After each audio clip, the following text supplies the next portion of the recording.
अभी question number second को देखिए। सेकंड का फर्स्ट पार्ट तो मैं करा चुका था, आज मैं आपको सेकंड कराऊंगा, लेकिन जानकारी दोबारा दूंगा आप लोगों को ताकि पक्का हो जाए काम आपका।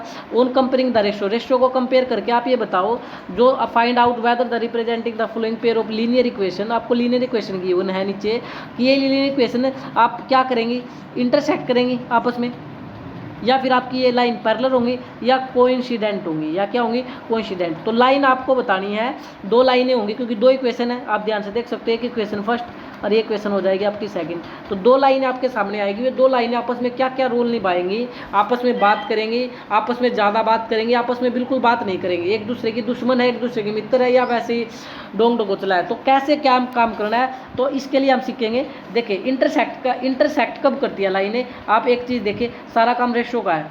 ये देखिए ये आप जानते हो A1/A2 होता है, ये तो ऊपर भी लिख रखा है, B1/B2 होता है, और सर C1/C2 होता है। सिंपल सी बात ये है। अगर ये रेशो A1 A के नीचे, B के नीचे B, C के नीचे C, 1 इसलिए है फर्स्ट लाइन है, 2 इसलिए है सेकंड लाइन है।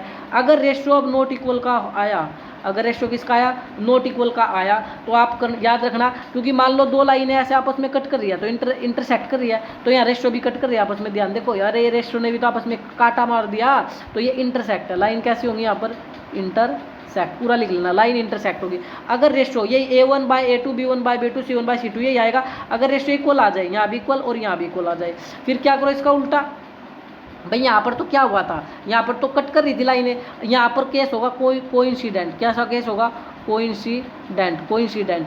कोइंसिडेंट का मतलब क्या होता है सर, कोइंसिडेंट का मतलब होता है एक लाइन के ऊपर दूसरी लाइन होती है, एक लाइन के ऊपर दूसरी लाइन होती है, इसके मैनी सोल्यूशन होते हैं। वो बात चलो बाद में बात कर लेंगे। इंटरसेक्ट जो इंटरसेक्ट करती है तो इसका इंटरसेक्ट का यूनिक सोल्यूशन होता है, इसका मैनी सोल्यूशन होता है, और लेकिन वो क्वेश्चन नेक्स्ट में है। फिलहाल सिर्फ हम इतना ही सीख लेते हैं कि इंटरसेक्ट, पैरेलल या कोइंसिडेंट। तो आपको ये समझ आ गया। अगर रेशियो कट कर रहे हैं तो लाइन भी क्या कर रही है, लाइन भी कट कर रही है, यानी इंटरसेक्ट है। लाइन क्या करेगी सर, इंटरसेक्ट होगी, इंटरसेक्ट करेंगी। अगर रेशियो इक्वल आए तो लाइन क्या है, कोइंसिडेंट है।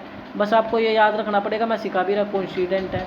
अगर एक इक्वल है और एक नॉट इक्वल है तो फिर लाइन पैरेलल है। फिर लाइन कैसी है सर, पैरेलल है। फिर लाइन कैसी है, पैरेलल। सिर्फ इतना आपको याद रखना है भाई, ठीक है, रख पाओगे। अगर कट कर रही है तो इंटरसेक्ट है, कट नहीं कर इक्वल है तो कोइंसिडेंट है। क्या है, कोइंसिडेंट है। एक इक्वल है एक नॉट इक्वल है तो पैरेलल है। पैरेलल ये होती है, पैरेलल ये होती है। ये कभी आपस में बात नहीं करती, ये ना की सीध में चल रही है, ये भी ना की सीध में चल रही है, तो इनकी कभी नहीं बनती। यहाँ भी देख लो, यहाँ पर भी इनकी नहीं बन रही, यहाँ पर कैसा कर रही है, यहाँ तो इक्वल होगी, फिर यहाँ नॉट इक्वल होगी। समझ आ गया। तो ये रेशो आपको दिमाग में रखने हैं। अब आप क्वेश्चन कर पाओगे। देखिए क्वेश्चन कैसे करेंगे सर, बिल्कुल ईजी है। अगर आप लोगों ने रेशियो अच्छे से समझ लिया, फिर क्वेश्चन में कोई दिक्कत आएगी ही नहीं आप लोगों को, आप आराम से कर ले जाएंगे क्वेश्चन को। चलिए क्वेश्चन फर्स्ट और ये क्वेश्चन आपके सामने सेकंड में ये ले रहा हूँ। अब हाँ, इस चीज़ का और थोड़ा पता हो कि ax प्लस में by प्लस में c इक्वल टू 0, क्या पता हो इसके अंदर सिर्फ इतना ही पता हो कि जो x का कोफिशिएंट है वो a होता है, और जो y का कोफिशिएंट है वो b होता है, और लास्ट पूरी वैल्यू क्या होती है, c होती है। तो इस सिचुएशन में a की वैल्यू बता सकते हो, a की वैल्यू सर, a की वैल्यू 9 है, x का कोफिशिएंट है।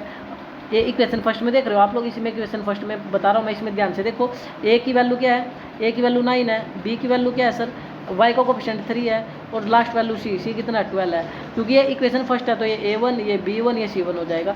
Same as it is a2 क्या है इसमें सर, 18 है।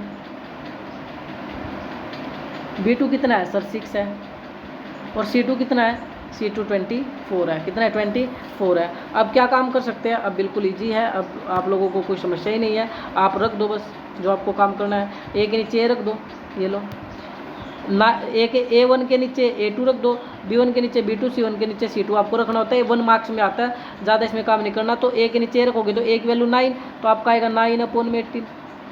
फिर b के नीचे b रखोगे 3/6, देख लो ना, ये 9, और यहाँ a कितना 18, यहाँ b1 3 है और b2 कितना 6, तो 3/6। यहाँ c1 12 अपॉन में, यहाँ c2 कितना 24। तो करो 9 1 9, 9 2 18, 3 1 3, 3 2 6, 12 1 12, 12 2 24।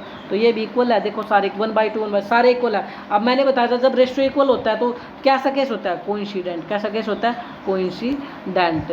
तो आपको पता है अगर रेशियो इक्वल है तो आपका आंसर क्या आएगा, कोइंसिडेंट। तो बस आपको ये लिखना है कोइंसिडेंट। तो रेशियो को आपको सीखना था।